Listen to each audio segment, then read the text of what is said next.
আম নিয়ে শিলিগুড়ির super market যাওয়ার সময় নিয়ন্ত্রণ হারিয়ে উল্টে গেল আম বোঝাই ট্রাক। ঘটনাস্থলে মৃত্যু হলো ট্রাকের চালকের। শনিবার ভোরে চোপড়া থানার সোনারপুরের 3 মাইল রোড এলাকার ঘটনা এটি। পুলিশ জানিয়েছে মৃতের নাম সুরজিৎ ঘোষ, বয়স 30, বাড়ি বজবজে। কৃষ্ণনগর থেকে আম বোঝাই করে শিলিগুড়ি সুপার মার্কেটে নিয়ে যাওয়া হচ্ছিল বলে জানিয়েছেন ট্রাকের খালাসি। এদিন ঘুমের ঝুলে হঠাৎই নিয়ন্ত্রণ হারিয়ে ট্রাকটি ধাক্কা মারে গিয়ে একটি গাছে। ঘটনাস্থলে মৃত্যু হয় ট্রাক চালকের। খালাসি জানান, ঘটনা ঘটার মিনিট 10 আগে তিনি ঘুমিয়ে পড়েছিলেন। সম্ভবত ট্রাকের চালকের চোখ লেগে যাওয়ায় এমন ঘটনা ঘটে। খবর পেয়ে চোপড়া থানার পুলিশ ঘটনাস্থলে পৌঁছায়। পুরো বিষয়টি তদন্ত করে দেখছে চোপড়া থানার পুলিশ।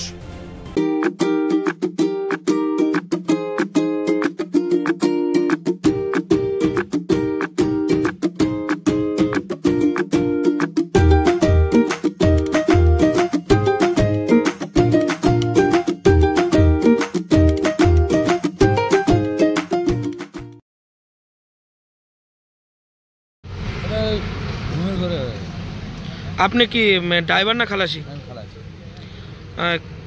গাড়িতে কি লোড রয়েছে? কোথা থেকে আসছে? কৃষ্ণনগর থেকে লোড করে। কোথায় যাবে? Siliguri super market. Siliguri super market. কি হয়েছিল ঘটনাটা যদি একটু খুলে বলেন।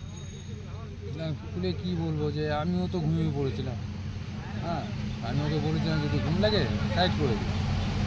তা বললো তাহলে তুমি, আমি বললাম তাহলে তুই একটু গান শোন, আমি একটু হেলান দিই। আমি যে হেলান দিয়েছি 10-15 মিনিটের ভিতরেই এরকম হয়। তবে কি দেখতে পেলেন?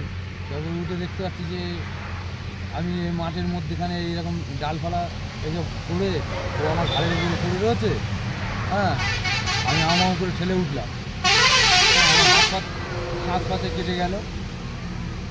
আমি উঠে এইখান থেকে দৌড়ে পাশের বাড়িতে গিয়ে আমি লোক ডাকলাম।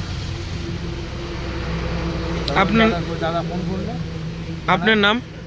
আমার নাম সঞ্জীব দাস। ড্রাইভারের নাম কি? সুরজিৎ ঘোষ। আপনারা দুজন কি একই জায়গার? না, আমি বারাসাতে থাকি আর ও মানে আপনার ইয়েতে বাদুবাজারের ওই দিকে থাকে। কি গাড়ি রয়েছে এটা? হ্যাঁ, কোন গাড়ি এটা?